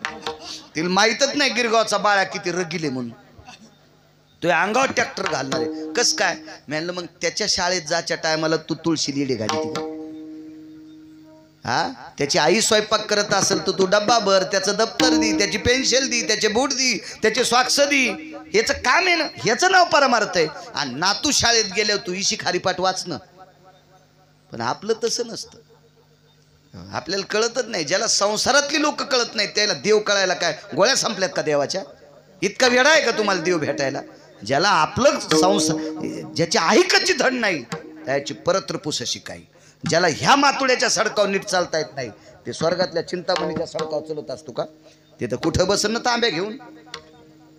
हा, ते वरी नेण्याच्या लायकीचं आहे का? नाही. आधी घरात नीट वागता आलं पाहिजे, त्याला परमार्थात जागा असती. असो, भगवान जनाबाईच्या झोपड्यात आले. आल्याबरोबर जनाबाईनं पाहिलं, देवा आलात?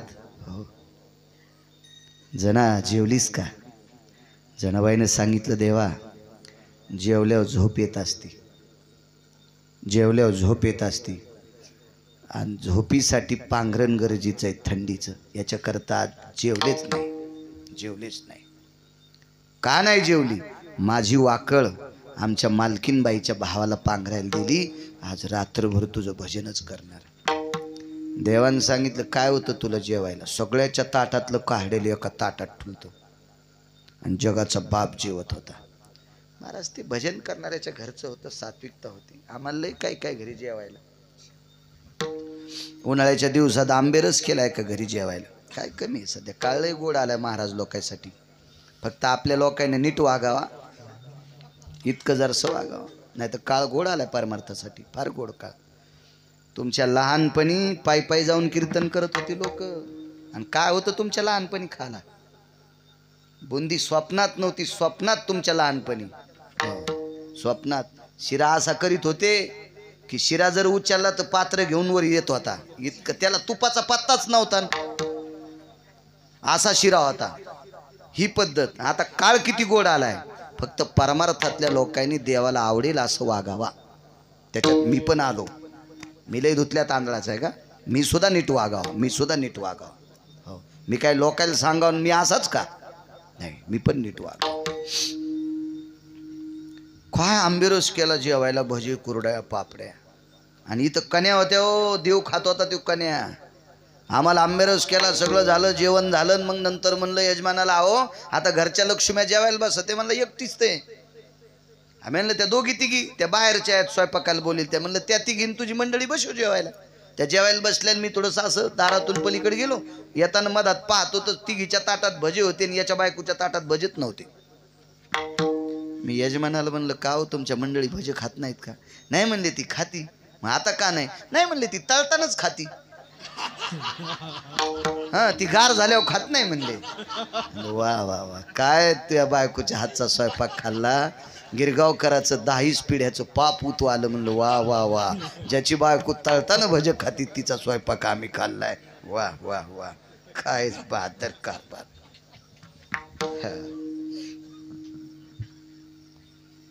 14 जण ज्या घरातली भजन करतात त्या घरचं उष्ट खाल्लं. नामयाची जनी कोणतीये भाव, जेवी पंढरीराव तिये सवे.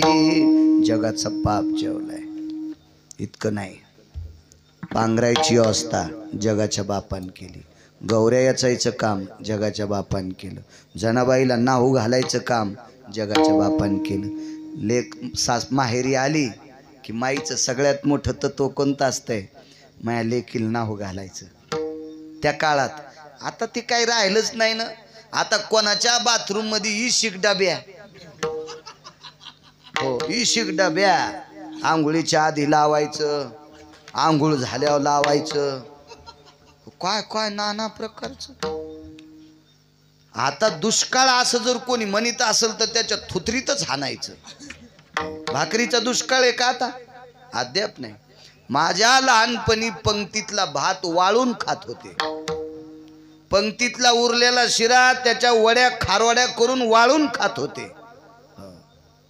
आता बंध खिचडीचं कुकर सकाळी गेटच्या बाहेर फेकून देते. दम खाय दम खाय दम खाय, तुहा ना तू भाकरी वाचून मरण. कारण आपण केलेलं पाप पुढच्या पिढीच्या डोक्यावर पडत असते. हो, जुन्या माणसांचं मत होतं, खाऊन माजावं टाकून माजू नये.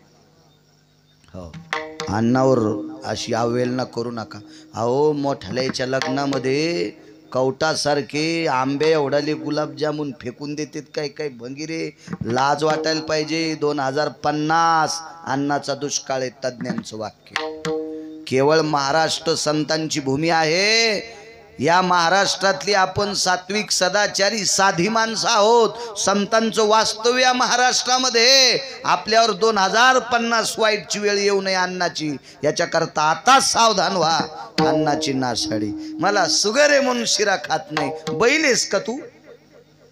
तुला वाढणाऱ्याला सांगता आलं नाही का मला शुगर आहे म्हणून मी घेत नाही? काही घे, तू बैल आहे का तू? बैलाला कळत नाही, मका टाकली तरी नाही म्हणत नाही, वाळलेली वैरण टाकली तरी नाही म्हणत नाही, बुरखुंड टाकले तरी नाही म्हणत नाही. तू बैल आहे का? तुला कळान मला शुगर आहे मी खात नाही म्हणून? तशीच ठोतू. चुकीच्या गोष्टीत असं नाही करायचं. चला, जनाबाईला नाहू घातलं याच्यावर सांगत होतो. माझ्या जनीला नाही कोणी, म्हणून देव घाली पाणी, तुळशीच्या वनी जनी उकलती वेणी. सगळी कामं करायचा. मला सांगा वर, कोण नवरा आहे बायकोला साळी कुठू लागतो? कोण नवरा आहे बायकोला दळू लागतो? दळण आणायला जाईन गिरणीत, पण दळी तू का घरी? जगाचा पाप तिला दळू लागत होता.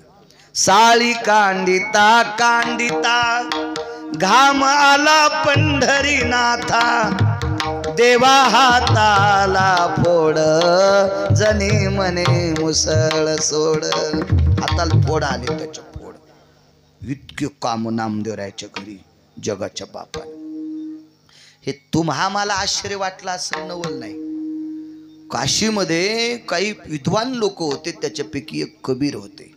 आचार्य, पंडित, शास्त्र, वेदांतिक, ऋषी, मुनी, योगी, जपी, तपी, सिद्ध, अनुरागी काशीतून पंढरीला आले. आणि या सगळ्या लोकांनी जनाबाईला विचारलं, बाई काय तुझा अधिकार आहे ग? एक जणानं सांगितलं, वेदाचं पारायण 1000 वेळेस केलं, शास्त्राचे पारायण 1000 वेळेस केले, पुराणाचे पारायण 1000 वेळेस केले. ते पानं पलटू पलटू बोटाचे कांडे उघडले, पण अजून देव स्वप्नात नाही. आणि जना तुझ्यासाठी देव इतकी दखल घेतो, केलं काय? जनाबाईच्या तोंडातून एकच वाक्य पडलं, नामदेवरायाचे पाय धरले तेव्हापासून ही ताकद प्राप्त झाली. एक चुकलेली मुलगी तुमच्यातली बाई, चुकलेली जनाबाई, दास्यत्व केलं नामदेवरायाच्या घरी, आणि नामदेवरायासारख्या साधूच्या कृपेने जनाबाईचा चंद्र सूर्य तोपर्यंत प्रकाश पडतोय.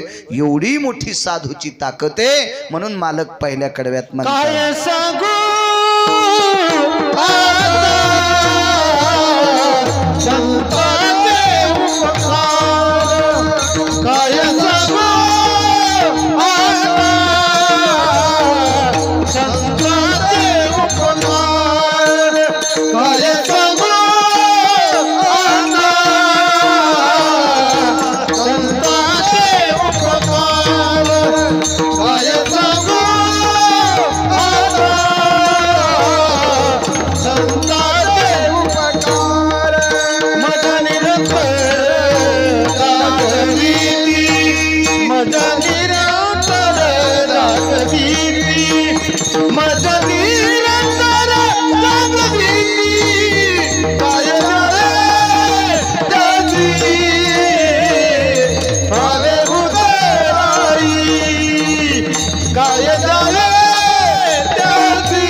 संपला. पण 5 मिनिटात एक पुरावा सांगतो, मी रजा घेतो. संतांनी केलेले उपकार हे टोकाचे असतात. 7व्या अवतारातील मर्यादा पुरुषोत्तम प्रभू रामचंद्र, पंढरीतले मालक म्हणजे मर्यादा पुरुषोत्तम प्रभू रामचंद्र यांचे कुलगुरू महर्षी वशिष्ठ, आणि जगातला फार मोठा तपस्वी महर्षी विश्वामित्र, दोघांचा वाद होता. काय असेल कारण मला नाही सांगता येणार. मला थोडंसं 2-4 श्लोकाचं अध्ययन आलं, तितक्या पुरतं सांगतोय. गुरुवर्य भागवतातलं एक नाविन्यपूर्ण रत्न रामचंद्रजी डोंगरोजी महाराज सुद्धा सांगायचे. अधिकाऱ्याच्या मुखातून, अभ्यासूच्या मुखातून ऐकायचं, नाही तर सांगता तो कोणाला येते. काय विषय? सुदामदेव नावाचे ब्राह्मण होते बरं का. काय त्यांची परिस्थिती नाजूक होती बरं का. काय सुदामदेवाच्या घरी संध्याकाळी जेवण्यासाठी नव्हतं बरं का. काय सुदामदेवाची परिस्थिती होती बरं का. जगाचा मालक सुदामदेवाचा मित्र होते बरं का. असे परम पावन हरिभक्त सुदामदेव होते बरं का. आणि लगेच लाईन आली, पंखा सुरू झाला आणि वहीचं पान वळटलं. काय आजामेळ नावाचा ब्राह्मण होता बरं का. गाडी बीडमध्ये थांबलीच नाही, डायरेक्ट नगरला गेली. सुमळ्याचं भागवत सांगितल्यावर पुढचे मरतीन रे सुमळ्या. असं असतं कुठं काय बिसू. गुरुवर्य डोंगरोजी महाराज सांगायचे, तुमच्याकडे धारूरकर शास्त्री, चक्रांकित महाराज, काय महात्मे होते लोक. महाराज तेजस्वी संतांची भूमी आहे. चला,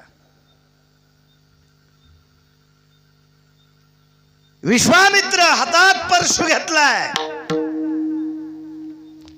आणि मर्यादा पुरुषोत्तम प्रभू रामचंद्र पंढरपुरातल्या मालकांच्या गुरुला आज मारायचे ठरलं. झोप लेखीत मारायचं,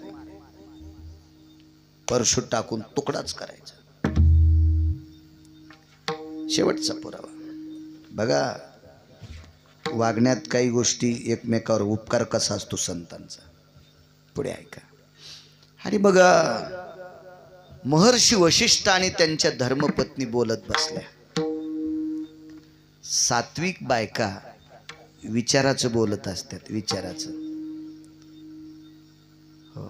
आणि मायबापानं संस्कार न केलेली बाई मालकाला तेच सांगते, वायलच निघू, मला म्हातारीला जीव घालायचा कटाळाच आला, कोरक म्हाताऱ्याचे धोत्र धू, तू जरासं थांब, तू तरी आता सासू सासऱ्याला असं म्हणाली, तो पोरग 10वीला गेल्यावर तुझ्या नवऱ्याच्या अंगुठी झोपीत घेणार आहे. मायन बाप झोपलेले होते तेव्हाच पोरानं अंगठे घेतले आणि चट प्रॉपर्टी इकली.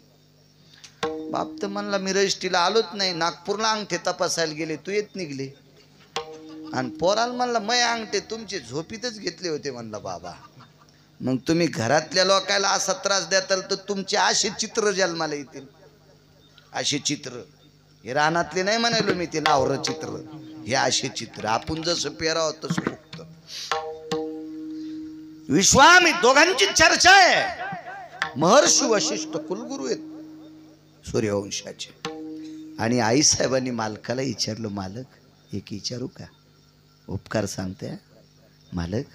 या देशातला, या पृथ्वीवरचा, देश शब्द चुकीचा आहे, या पृथ्वी तलावरचा 21 स्वर्ग 14 भुवन 7 पाताळ आणि 7 दीप याच्यातला सर्वात मोठा तपस्वी कोण? रात्रीचे 11 वाजले अशोकराव. म्हणजे आताचे नाही सांगायलो मी, त्यावेळचे सांगतोय. रात्रीच्या 11 वाजता माऊली दादा महर्षी वशिष्ठांच्या मुखारविंदातून पत्नीला उत्तर मिळालं, या जगातला सर्वात मोठा तपस्वी महर्षी विश्वामित्र. आता मारता येतं का? कोराडीचं पाणीच झालं, पाणीच झालं, पाणीच झालं. पण ताकद किती मोठी बघा. त्याच कोराडीचं पाणी हातावर घेतलं आणि आतमध्ये जाऊन संकल्प सोडा, कुलगुरू वशिष्ठ आजपासून तुम्ही ब्रह्मर्षी आहेत. महाराज आपल्यावर राग राग करणारा माणूस आपल्याला ब्रह्मर्षी म्हणतोय. डोळ्यात आनंद अश्रू आले कुलगुरूंच्या, वशिष्ठांच्या, आणि डोळ्यातले अश्रू पाण्यावर घेऊन संकल्प सोडा, तुम्ही राजर्षी व्हाल. एका साधूनं एकावर केलेले उपकार, एका साधूनं केलेले एकावर उपकार. चंद्र सूर्य येतोपर्यंत ते ब्रह्मर्षी आणि हे राजर्षी. काय ताकद आहे. विठोबार कुमाई, विठोबार कुमाई, विठोबार कुमाई, विठोबार कुमाई, विठोबार कुमाई, विठोबार कुमाई.